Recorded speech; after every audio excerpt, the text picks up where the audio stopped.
धर्मशाळा मुंबईला काढलेली आहे आणि ते जे जे हॉस्पिटलच्या बाजूला आहे.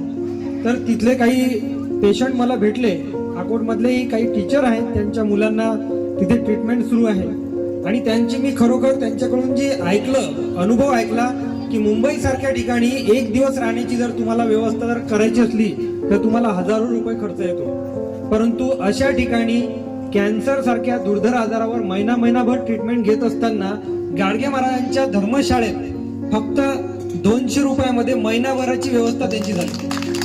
म्हणून अशा संतांना आजही जिवंत ठेवणं आपल्याला आवश्यक आहे. आणि आज आपण पाहतो की आपल्या भारत देशामध्ये या महापुरुषांना पुन्हा बदनाम करण्याचा कार्यक्रम सुरू झालाय.